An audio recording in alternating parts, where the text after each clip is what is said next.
Once upon a time, in the heart of a bustling city, lived a bright-eyed, curious child named Rose.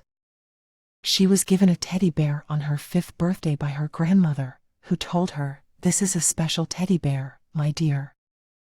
Its name is Theodore, and it's full of stories and wonders from around the world." Little did Rose know, Theodore was much more than a simple teddy bear. One evening, as the stars twinkled overhead, Theodore's button eyes gleamed, and to Rose's astonishment, he began to speak. "Good evening, Rose," he said. "Are you ready for an adventure?"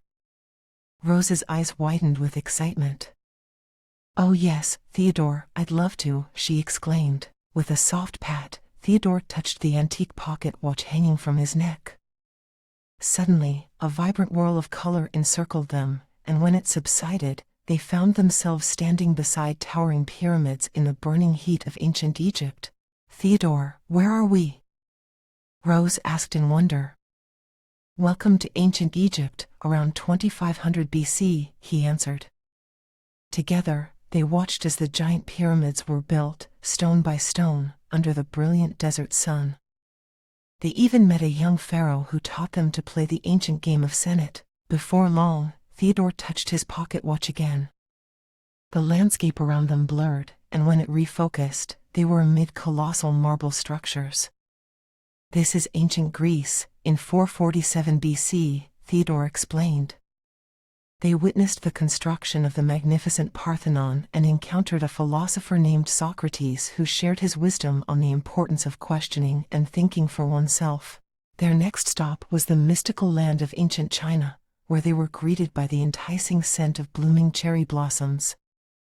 Here, they marveled at the painstaking construction of the Great Wall and met a young girl who taught them the art of calligraphy, using ink and brush. From China, they journeyed to medieval Europe, where they watched as knights trained for tournaments, and fair maidens danced around maypoles. They even chanced upon a lively feast in a grand castle and participated in a traditional medieval dance. Next, they traveled to the Renaissance era, where art, literature, and culture were flourishing. They sat quietly in the corner of an artist's studio, watching as he painstakingly worked on a painting of a woman with a mysterious smile. It was Leonardo da Vinci, painting the Mona Lisa. The night was far from over as they ventured to the age of revolution. They found themselves in a rustic workshop in Philadelphia, where they watched a man with spectacles and a key tied to a kite. It was Benjamin Franklin, testing his theory of electricity. As dawn approached, they witnessed the invention of the first airplane by the Wright brothers in the early 1900s. They felt the wind whooshing past as they soared in the sky, cherishing the newfound freedom of flight. Their final stop was the moon landing in 1969. Rose, amazed, watched the astronauts plant the flag into the moon's surface.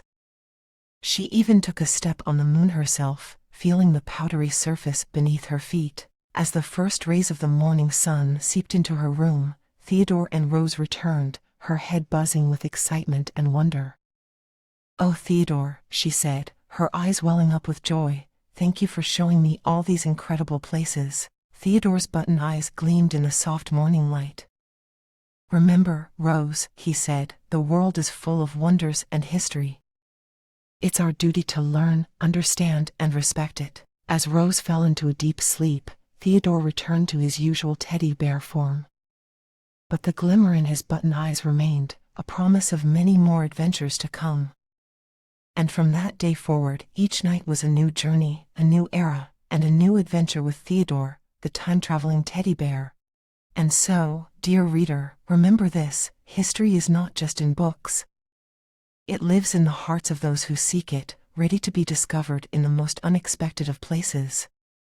Even in a teddy bear named Theodore. Good night.